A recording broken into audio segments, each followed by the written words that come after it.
The crystalline spires of the Galactic Military Academy stretched toward the twin suns of Nexus Prime, their surfaces reflecting the morning light in patterns that had been mathematically designed to inspire awe in visiting dignitaries. Inside the main lecture hall, however, inspiration had given way to something far less noble. Kithari flicked his forked tongue against his lips, a gesture of amusement common among the serpentine species, as he watched his professor drone through another theoretical combat scenario. The old Etherean's translucent skin pulsed with the bioluminescent patterns that indicated deep concentration. But Kithari found the entire exercise tedious. Advanced tactical applications was supposed to be the Academy's most challenging course, yet here they were, analyzing centuries-old battle formations as if warfare hadn't evolved beyond the primitive slugfests their ancestors had engaged in. The Corvassian Hammer Formation, Professor Yilmoth intoned, his mental voice echoing through the neural links that connected all students regardless of species, relies on overwhelming frontal assault supported by rapid flanking maneuvers. While effective against similarly equipped opponents, it demonstrates clear vulnerabilities that a sufficiently advanced strategist could exploit. Zara, 9, whose crystalline form caught and refracted the classroom's lighting in brilliant cascades, chimed her disagreement. The sound resonated through both audio and quantum frequencies, a trait that made her resonant people excellent communicators across the vast distances of space. Professor, with respect, these historical examples seem increasingly irrelevant. Modern warfare is about technological superiority and resource management, not these ancient formation dances. Several students around the amphitheater-style classroom expressed agreement through their various species methods. Braction, one of the few Corvasians in their class, let out a low rumble that translated roughly to grudging acknowledgement, while the cluster of hive mind students known collectively as the Seven Thoughts flickered their agreement through synchronized bioluminescence. Professor Yilmoth's skin patterns shifted to what Kethari had learned indicated mild annoyance. These ancient formation dances, as you put it, represent fundamental principles of coordination, timing, and spatial awareness that transcend any particular technological epoch. The species that mastered these concepts continues to dominate galactic military doctrine today. Which species would that be, Professor? The question came from Bexhar, whose amphibious features were currently arranged in what passed for a smirk among his people. Because from what I understand, the most militarily successful civilizations in recent history have been the ones that moved beyond these primitive tactics first. The professor's pause stretched just long enough to become uncomfortable. When he finally responded, his mental voice carried undertones that suggested the conversation was moving into territory he'd rather avoid. The principles I speak of were refined by various species over many centuries. The important thing is understanding how these tactics evolved. Kethari's tail twitched with growing interest. There was something in the professor's hesitation that suggested a story worth hearing. Professor, you mentioned that some species were particularly good at these formations. Which ones? Are there historical records we could study? The classroom fell silent in a way that seemed to surprise even Professor Yilmoth. For several long seconds, the only sound was the gentle hum of the Academy's atmospheric processes and the distant chiming of Nexus Prime's orbital traffic control systems. That, the professor finally said, is not relevant to your current studies. The dismissal was so abrupt and obviously evasive that it had the opposite effect of what Yilmoth had clearly intended. Instead of moving on, the student's curiosity was now thoroughly aroused. Kethari exchanged glances with Zara, 9, whose crystalline form had shifted to the deeper blue frequencies that indicated intense interest among her people. Come on, Professor, Bractyon growled, his massive form leaning forward in his specially reinforced seat. You can't just hint at some mysterious military genius species and then refuse to tell us about them. What's the big secret? The Seven Thoughts flickered in unison, their shared consciousness allowing them to speak with one voice that somehow harmonized with itself. We have accessed the Academy's historical databases extensively. There are notable gaps in the military records for certain time periods. Are these related to what you're not telling us?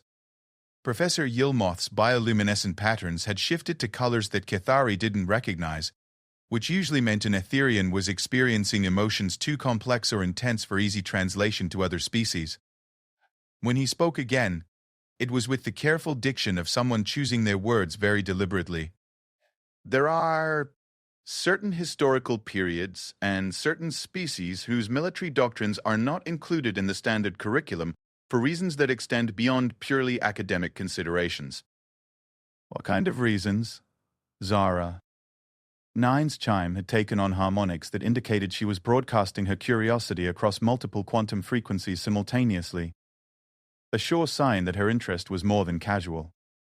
Diplomatic reasons, Yilmith replied, but his mental voice lacked conviction. Political considerations that require sensitivity. Vexar's gill slits fluttered in the pattern his species used to indicate skepticism. Professor, with all due respect, we're not children. We're advanced students in military theory. If there are historical examples that could improve our understanding of tactical principles, shouldn't we be studying them regardless of political sensitivities? The professor looked around the classroom, his large multifaceted eyes taking in each student's expression. Kithari got the distinct impression that Yilmith was weighing options, trying to decide how much to reveal. Very well, he said finally, but understand that what I'm about to tell you is not, technically, part of the approved curriculum. His pause stretched long enough for several students to lean forward in anticipation. There is one species whose military capabilities led to their exclusion from the academy, not because they couldn't meet our standards, but because teaching them our methods was deemed too dangerous for galactic security. The classroom erupted in a dozen different expressions of disbelief and curiosity. Praxion's rumbling laughter echoed off the crystalline walls, while the seven thoughts flickered so rapidly they created a strobe effect that forced several other students to shield their optical senses. Dangerous? Kethari's tongue flicked again, this time in genuine amusement. Professor, you're talking about the academy that trains Corvasian berserkers and Etherian mind warriors. What species could possibly be too dangerous to teach? Humans. The single word dropped into the classroom's chatter like a stone into still water, creating ripples of silence that spread outward until the only sound was Zara, Nine's involuntary harmonic resonance of surprise. Humans? Vex's gill slits had stopped their skeptical fluttering entirely. The bipedal mammals from the Sol system? The ones who only achieved faster-than-light travel 3 centuries ago? Professor Yilmith's bioluminescent patterns had settled into steady, serious colors. The same. This time the laughter that erupted was even more widespread. Even some of the usually stoic species joined in, their various expressions of mirth creating a cacophony that the classroom's translation systems struggled to process. Professor, Zara. Nine managed between harmonic pulses that sounded distinctly like giggling. Surely you're joking. Humans are barely spacefaring. Their longest military conflict in recent history was some minor territorial dispute that lasted less than a week. They're not exactly known for their tactical sophistication. That minor territorial dispute, Yilmith said quietly, is exactly why they're banned from the academy. The laughter died away gradually as students realized their professor wasn't sharing in their amusement.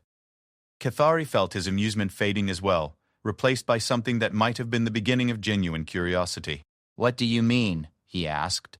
Professor Yilmith moved to his lectern, his movements carrying the deliberate quality of someone who had decided to venture into forbidden territory. The conflict you're referring to occurred in the Kepler. 4. Tree 8 system, a resource dispute between human colonists and the Zektari Commerce Guild over mining rights to a series of asteroid belts. Braxton shifted in his seat, his massive frame causing the reinforced furniture to creak. I've heard of the Zektari. Aggressive traders, heavily armed merchant fleets, but they're not exactly a military powerhouse. No, Yilmith agreed. They're not, which made what happened even more instructive. The professor activated his lectern's holographic display, but instead of showing the usual tactical diagrams or historical documentation, the space above his desk remained empty. The conflicts began when the Zekthari Commerce Guild accused human miners of operating in protected space. The humans claimed they had legitimate salvage rights to derelict installations in the asteroid field. Both sides had some justification for their positions, but negotiations broke down when the Zektari decided to enforce their claims through more direct means. They attacked the miners, the Seven Thoughts asked in unison. They destroyed 3 mining platforms and captured approximately 200 human workers, Yilmith confirmed. Under most species' military doctrines, this would have led to either immediate surrender and reparations, or a protracted conflict as the humans gradually built up forces sufficient to challenge the Zektari fleet. Kethari's tale was now completely still, a sign of intense concentration among his people. But that's not what happened. No. What happened next violated so many assumptions about human military capability that it forced a complete reassessment of their species' potential threat level.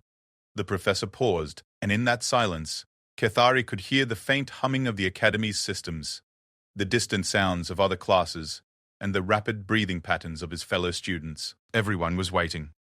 The human response, Yilmaz continued, arrived exactly 70 to 1 hours and 36 minutes after the initial Zektari attack.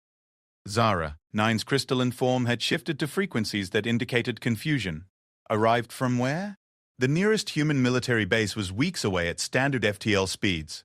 That, Professor Yilmaz said, was the first indication that the galactic community's understanding of human military capabilities was fundamentally flawed. He moved his hands over his lectord's controls, and the holographic display flickered to life, showing a three-dimensional representation of the Kepler 438 system. Red markers indicated the positions of Zektari ships, while blue markers showed the locations of the destroyed human mining platforms. The Zektari had positioned their fleet here.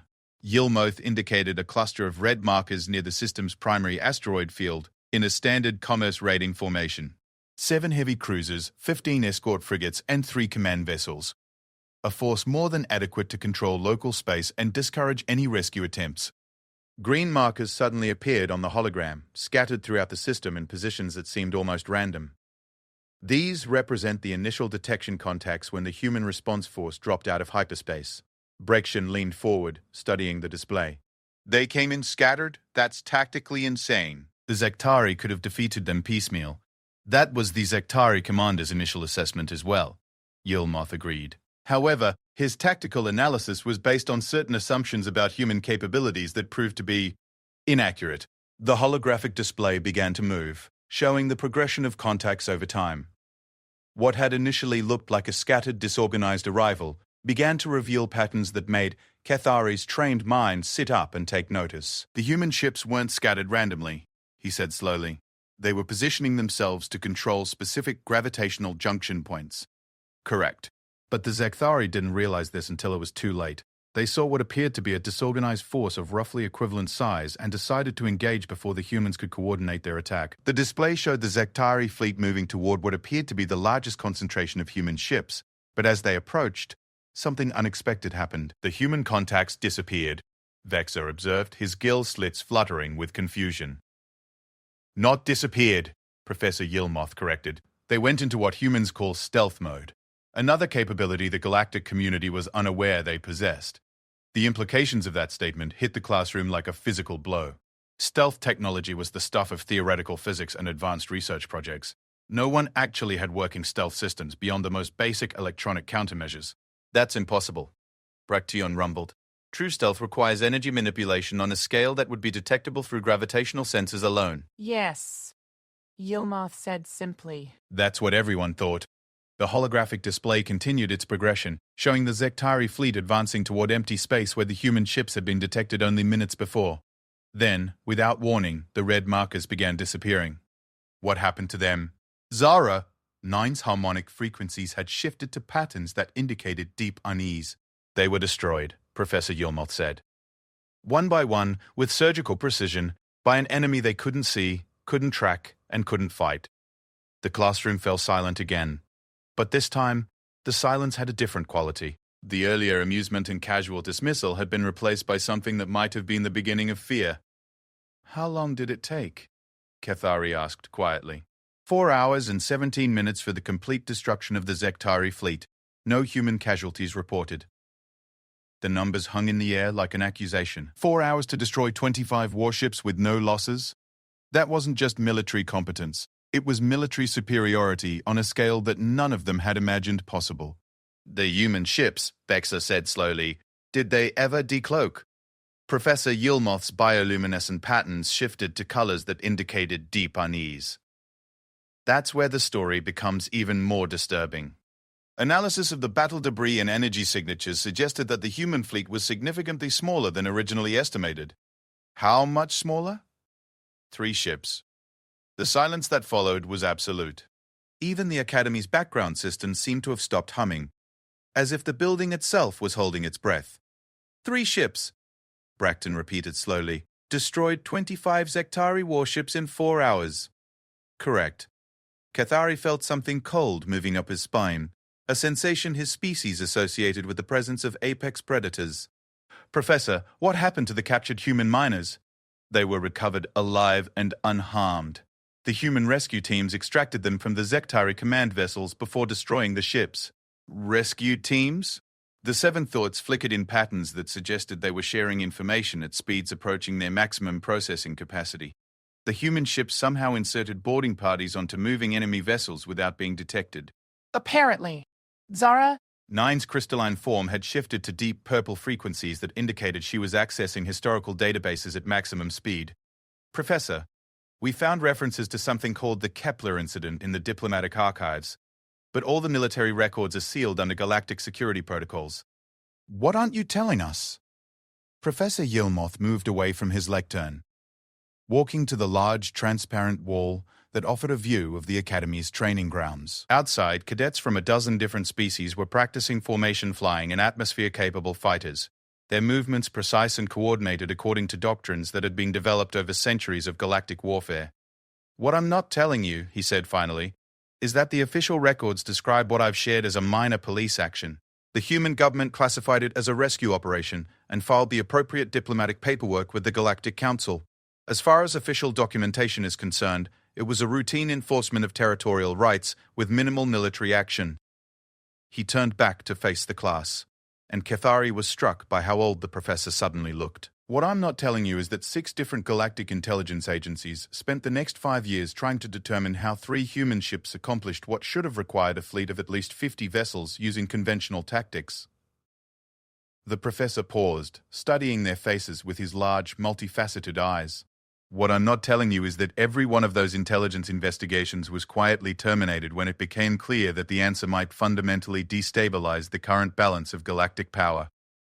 He returned to his lectern, but instead of continuing the lesson, he began shutting down the holographic display. And what I'm definitely not telling you is that this minor police action is the reason that human military academies are not permitted to exchange students with galactic institutions, why human tactical doctrines are classified at the highest security levels, and why there are ongoing diplomatic efforts to ensure that humanity remains convinced that their military capabilities are unremarkable by galactic standards. The professor gathered his materials with movements that seemed suddenly urgent. Class dismissed. Our next meeting will focus on conventional Corvasion assault tactics as originally planned. But none of the students moved. They sat in their seats, processing what they'd just learned, trying to reconcile their casual dismissal of human capabilities with the implications of what they'd been told. Professor, Kethari said finally, where are the actual records of this incident? Professor Yilmoth paused at the classroom door. What records, cadet? I've just told you that this was a minor diplomatic incident with minimal military action. There are no records of anything more significant than routine territorial enforcement. He left the classroom, but his final words echoed in the space he'd vacated. The Academy's archives contain only officially sanctioned historical materials. I certainly wouldn't suggest that curious students might find alternative sources of information elsewhere in the galactic network. That would be highly inappropriate. As the door closed behind their professor, Kethari looked around at his fellow students and saw his own thoughts reflected in their various expressions. They had been challenged, tantalized, and essentially dared to dig deeper into something that was clearly being deliberately concealed. Well, Zara. 9 chimed, her frequencies now carrying harmonics of determination. I think we have a research project. Bractian's rumbling laughter had returned, but it carried a different tone now. If 3 human ships could do what the professor described, I want to know how. And more importantly, I want to know what they're not telling us about human military doctrine. The 7 thoughts flickered in the rapid patterns that indicated they were already beginning to search the galactic network for information that their professor had officially denied existed. There's one thing I don't understand, Vexa said as they began gathering their materials. If humans are really that dangerous, why maintain the pretense? Why not just publicly acknowledge their capabilities? Kethari paused in packing his data tablets, considering the question. Maybe, he said slowly, it's not about protecting us from them. Maybe it's about protecting them from us. The thought hung in the air as the students filed out of the classroom, each of them already making plans to investigate what their professor had so carefully not told them. None of them suspected that their research would soon uncover recordings that would fundamentally change their understanding of what warfare meant when humans were involved. They were about to learn that sometimes the most terrifying discovery isn't finding out that monsters exist. Sometimes it's finding out that you've been living safely only because the monsters chose to let you. The Academy's central library occupied 17 levels of the main administrative tower, its quantum storage systems containing the collected knowledge of 43 different civilizations spanning over 2 millennia of galactic history. On a normal day, the reading spaces hummed with the quiet concentration of students, accessing everything from basic stellar mechanics to advanced xenobiology texts. Today, however, 3 days after Professor Yilmoth's revelations, a particular corner of the 7th level buzzed with the kind of intense whispered activity that usually indicated someone was either planning something brilliant or something inadvisable.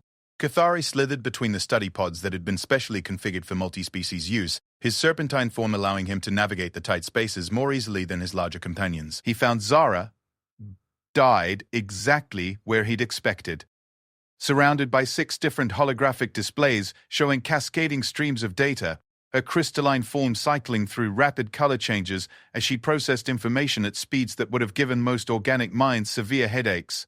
"Any luck?" he asked, settling into the study pod that had been modified for species without traditional legs. Zara. Nine's harmonic response carried undertones of frustration. "Define luck."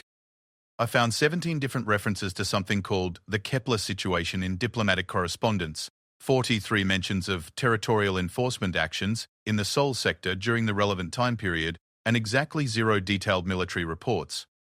She gestured to one of her displays, where a document marked with multiple security classifications rotated slowly in the holographic space. "This is the closest thing to an official record I can find. It's a diplomatic note from the Zekthari Commerce Guild formally protesting the disproportionate response to what they call a minor territorial disagreement. But all the specifics have been redacted under something called the Mutual Defense Information Protection Act." Cathari studied the document, noting how much of it was blocked out by security classifications. "Who authored this act? That's the interesting part." "Zara." Nine's colors shifted to the blue-green frequencies that indicated she was accessing stored memory files. It was a joint initiative signed by representatives from 12 major galactic powers, including the Etherian Collective, the Corvusasian Empire, and the Resonant Harmony.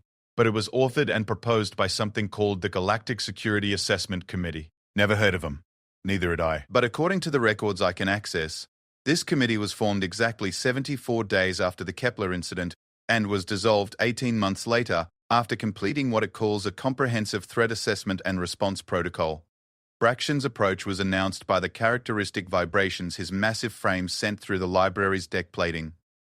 He squeezed himself into a study pod that groaned under his weight and set down a data tablet that looked tiny in his enormous hands.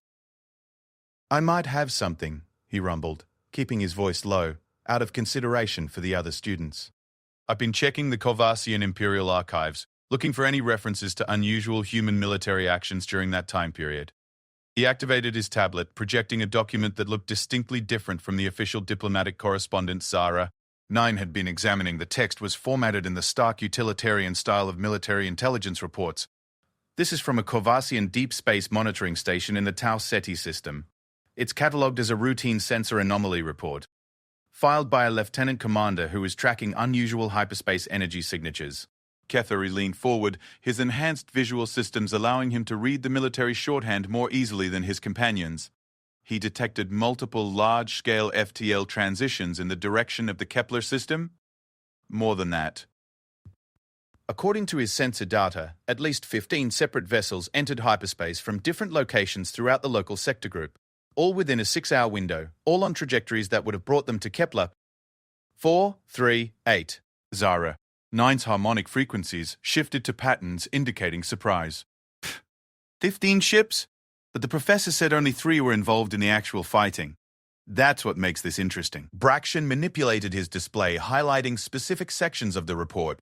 The same monitoring station detected the return signatures 78 hours later, but instead of 15 separate transitions, they recorded only 7. The implications of that discrepancy settled over them like a cold current. Cathari felt his species' instinctive threat response beginning to activate. The autonomic systems that had kept his ancestors alive when faced with superior predators. 8 ships didn't come back, he said quietly. Or, Zara, Nine chimed thoughtfully. 8 ships went somewhere else. The 3 of them stared at the data in silence, each processing the implications. Then, Braxton's tablet chimed with an incoming message notification. That's from the 7 Thoughts. They said they'd contact me when they finished their analysis of deep network information flows. The message was brief, but its contents made all three of them sit up straighter. Meet in Archive Room C7. We found something. Bring stealth protocols. Archive Room C7 was located in the library's sub-basement, a section that most students forgot existed because it housed physical storage media from civilizations that predated quantum data systems.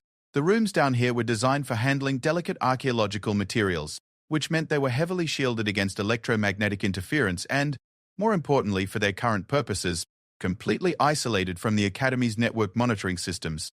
They found the Seven Thoughts waiting in a room filled with crystalline storage matrices that hummed with barely contained energy. The collective consciousness of the hive mind species had arranged themselves in their standard research formation.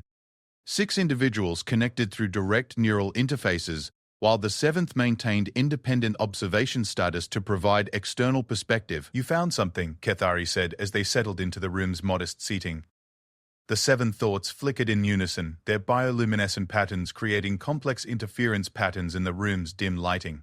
When they spoke, it was with the harmony that came from 7 minds contributing to a single voice. We found everything, they said, and we found nothing. Sarah. 9's crystals shifted to confused frequencies. Explain. We began by mapping information flows through the galactic network, looking for unusual patterns of data restriction around the time period Professor Yilmoth mentioned. What we discovered was not just isolated security classifications, but a systematic pattern of information control spanning multiple governmental and military databases. The 7th thought, maintaining independent perspective, provided additional context. It appears that something happened during the Kepler incident that triggered coordinated action by galactic intelligence agencies to limit information propagation. Information about what? That's where it becomes interesting. The classification protocols weren't applied to diplomatic records or political documents. They were specifically focused on technical and tactical information. The 7 thoughts shifted their formation, creating new interference patterns as they shared processing load. We found evidence of classified briefings delivered to senior military commanders from 17 different species, all within 90 days of the incident. Each briefing was followed by significant changes to military doctrine and strategic planning protocols. Bracteon leaned forward, his massive frame causing his chair to creak ominously. Changes in what direction? Defensive postures. Across the board, every major galactic military power shifted their strategic focus toward defensive capabilities and deterrent technologies. Research funding was redirected from offensive weapons development to early warning systems and civilian protection protocols. Kethari felt his threat response systems engaging more strongly. They were preparing for something. Or someone, the 7 thoughts agreed. But here's what makes the pattern truly unusual. These defensive preparations were not focused on any known threat. There was no indication of impending invasion, no diplomatic crises that would justify military buildups, no intelligence suggesting hostile actions by any major power. Zara, 9, processed this information, her colors cycling through patterns that indicated rapid calculation. They were responding to a threat assessment that changed their understanding of the strategic balance. Correct. And based on the timing, that threat assessment was directly related to whatever really happened at Kepler 438. The 7 thought moved closer to their position, breaking their standard formation to provide emphasis. But here's the most significant discovery. We found evidence that the classification protocols are still active and growing. What do you mean, growing? New information is being added to the classified database on an ongoing basis. Technical reports, tactical analyses, and strategic assessments that all relate to human military capabilities. But this isn't historical research. The timestamps indicate that this information is being generated currently. The implications hit all of them simultaneously. Whatever had happened at Kepler wasn't just a historical event being covered up, it was an ongoing source of intelligence gathering and strategic concern. How much information? Kethari asked. Based on data flow analysis, approximately 10,000 individual documents have been classified under the same protocols that were applied to the Kepler incident records. The classification rate has actually accelerated over the past 50 years. Brachion's low rumble carried notes of disbelief. 10,000 documents about human military capabilities? They're supposedly a minor species with limited spacefaring technology. According to public records, yes. According to classified intelligence assessments, the 7 thoughts flickered in patterns that indicated uncertainty. We cannot determine the contents of the classified materials, But the volume and classification level suggests that the public assessment is significantly incomplete. Zara, 9, had been cycling through data on her personal display while they talked. Now she looked up. Her crystalline form shifted to frequencies that indicated she'd made an important connection. "I think I found a way to access some of this information," she said. Not the classified databases directly, but something almost as good. She projected a holographic display showing what appeared to be a standard academic research portal. This is the Archive Access System for the Galactic Historical Preservation Society. They maintain backup copies of documents for scholarly research, including materials that might later become classified for political reasons. But if the originals are classified, wouldn't the backups be restricted too? Not necessarily. The Preservation Society operates under different legal frameworks designed to protect historical research. Their archives are automatically sealed for 50 years after initial deposit, but after that, they become available for academic research unless specifically restricted by original authors. She manipulated the display, showing search parameters and date ranges. The Kepler incident occurred 47 years ago. But some related documents might have been deposited earlier, which means they could be approaching their automatic release dates. Hithari's excitement was building, but he forced himself to think critically. Even if we can access historical documents, how does that help us understand what's happening now? Because, the 7 thoughts said in unison, we found something else in our network analysis. The classification protocols aren't just about hiding information from academic researchers. They're about hiding information from other governmental and military agencies. The 7th thought provided clarification. The access restrictions suggest that even within major galactic powers, information about human military capabilities is compartmentalized at the highest levels. Most military commanders and government officials don't have access to the full assessment data. Which means Zara. 9 chimed with growing excitement that, whatever the truth is about human military capabilities, it's considered too sensitive to share with the people who would normally be responsible for defending against military threats. Braction's rumble had taken on the lower frequencies that indicated deep thought, or the people responsible for creating military threats. That possibility hung in the air like a toxic cloud. If human capabilities were being hidden not just from potential enemies but from their own allies, it suggested a level of concern that went beyond normal diplomatic caution. There's one more thing, the 7 thoughts said. In our analysis of information flows, we detected something unusual. There appears to be a separate, highly encrypted communication channel that activates whenever certain keywords related to human military activities appear in galactic intelligence networks. Activates to do what? We don't know. The encryption is beyond our ability to break. But the timing pattern suggested some kind of alert system. Zara. 9's crystals had shifted to the deep blue frequencies that indicated she was processing implications at maximum speed. An alert system that monitors for intelligence about human military activities and notifies who? Unknown. But the communication protocols suggest the recipients are located throughout galactic space, not concentrated in any particular governmental or military structure. Kethari felt something cold spreading through his nervous system. You're describing what sounds like a surveillance network specifically designed to monitor human military intelligence. That's our assessment. They sat in silence for several minutes, each of them grappling with the implications of what they'd discovered. Finally, Bractation spoke up. We need to see those historical preservation archives. If there's any chance of finding actual documentation of what happened at Kepler, that's our best option. Agreed, Zara. 9 chimed. I can set up access protocols through academic research channels. It might take a few days to process the authorization requests. What about the alert system the 7 thoughts found? Kethari asked. If we start accessing restricted information about human military capabilities, won't that trigger whatever monitoring protocols are in place? The 7 thoughts flickered in patterns that indicated they'd already considered this problem. We've developed a method for masking our research activities. By routing our queries through multiple academic institutions and spacing them across several weeks, we can make our investigation appear to be routine scholarly research rather than focused intelligence gathering. Is that safe? Probably not.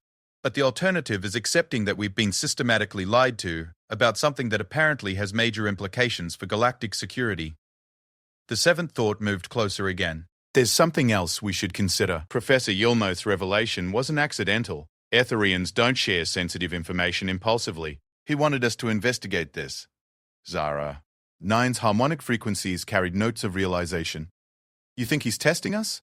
Or recruiting us? Consider, he's a professor at the Academy, which means he has access to classified military information. He tells us just enough to make us curious, but not enough to satisfy that curiosity. Then he essentially tells us where to look for more information while officially denying that such information exists. Braction's rumble carried notes of approval. He's maneuvering us into conducting research he can't officially authorize. Which raises the question, Cathari said slowly, of why he wants us to discover this information. What does he expect us to find? The 7 thoughts flickered in unison. Perhaps he expects us to find evidence that the current information restrictions are justified. That human military capabilities really are so dangerous that hiding them is necessary for galactic security. Or perhaps, the 7th thought added, he expects us to find evidence that the restrictions are based on fear rather than facts. That humanity has been systematically marginalized because of exaggerated threat assessments. Zara. 9's crystals had shifted to frequencies indicating determination. Either way, we need to know the truth. I'll begin the authorization request for historical archive access first thing tomorrow, and I'll continue mapping the intelligence network, the 7 thoughts said. The more we understand about how information about human capabilities is controlled, the better we can navigate around those controls. What about direct contact? Braction asked. Has anyone considered simply asking humans about their military capabilities? The suggestion was so simple and obvious that it took them several seconds to process why no one had thought of it before. Because, Cathari said slowly, according to everything we've been taught, humans aren't supposed to know that their capabilities are considered unusual. The diplomatic fiction, Zara. 9 agreed. If the classification protocols are designed to hide human capabilities from humans themselves, then direct contact could expose the entire information control system. Or, the 7 thoughts added, it could expose us to whatever makes human military capabilities so dangerous that 43 different galactic powers agreed to hide them. They gathered their materials and prepared to leave Archive Room C7, each of them carrying away pieces of a puzzle that was growing more complex and more disturbing with each new revelation. As they filed out of the shielded room and back into the Academy's monitored network environment, Cathari wondered if they were conducting academic research or walking into something that would fundamentally change their understanding of their place in the galactic community. Behind them, buried in the quantum storage matrices of the archive room, automated systems detected unusual access patterns and flagged them for review by security protocols that had been dormant for decades. Deep in the Academy's administrative networks, alert signals began propagating toward recipients whose identities were hidden behind encryption so sophisticated that it might have been designed by a civilization that understood information warfare on a level that current galactic technology couldn't match. The students had begun their search for the truth about human military capabilities.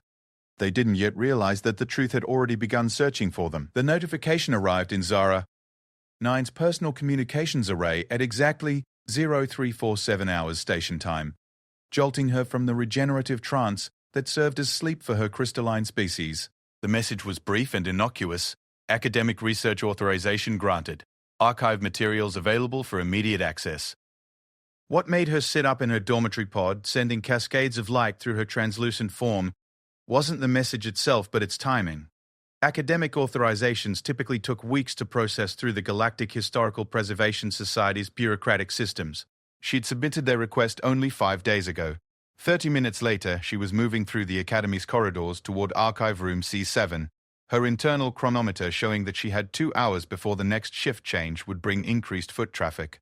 The others had agreed to meet at 0500 hours, but something about the expedited authorization made her want to examine the materials privately before involving the group. She found Archive Room C7 exactly as they'd left it 3 days before, its isolation shields humming with the low-frequency energy that blocked external monitoring.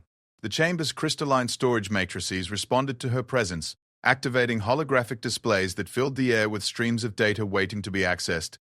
Zara 9 interfaced directly with the Preservation Society's archive network, her quantum processing capabilities allowing her to navigate the complex access protocols far faster than would have been possible through conventional means. What she found made her light frequency shift immediately to the deep ultraviolet patterns that indicated extreme excitement. The archive contained not just documents about the Kepler incident, but an entire classified collection labeled Human Military Capability Assessment, Comprehensive Analysis and Strategic Implications. The collection contained over 300 individual files spanning 47 years of intelligence gathering, tactical analysis, and strategic planning documents. And every single file was now available for unrestricted academic access. She began with what appeared to be the oldest document in the collection, a preliminary report filed by a Zekthari Commerce Guild intelligence officer exactly 18 hours before the Kepler incident began. What she read made her understand why the authorization had been expedited and why someone had wanted them to find this information. Target assessment, human colony group designation, New Perth Mining Collective, she read aloud to herself, her voice echoing strangely in the empty chamber. Defensive capabilities, minimal. Standard civilian patrol craft, no military vessels detected. Population, approximately 50,000 across 7 orbital platforms and 16 asteroid mining installations. Military preparedness assessment, negligible. Estimated resistance duration in case of enforcement action. Less than 6 hours for complete capitulation. The report went on to detail the Zektari's operational planning, which had assumed that a show of force would be sufficient to resolve the territorial dispute. They had prepared for minimal resistance and expected to conclude their enforcement action within a standard day cycle. Zara. 9. Access the next document in chronological sequence. A communication log from the Zektari command vessel during the initial phase of their operation. Hour 0:15. Human mining platforms broadcasting surrender requests. Civilian evacuation proceeding according to standard protocols. Hour 2:43. Human civilian transports requesting safe passage to neutral space. Navigation beacons activated for escort procedures. Hour 6:18. All human mining operations have ceased. Salvage teams beginning extraction of valuable materials.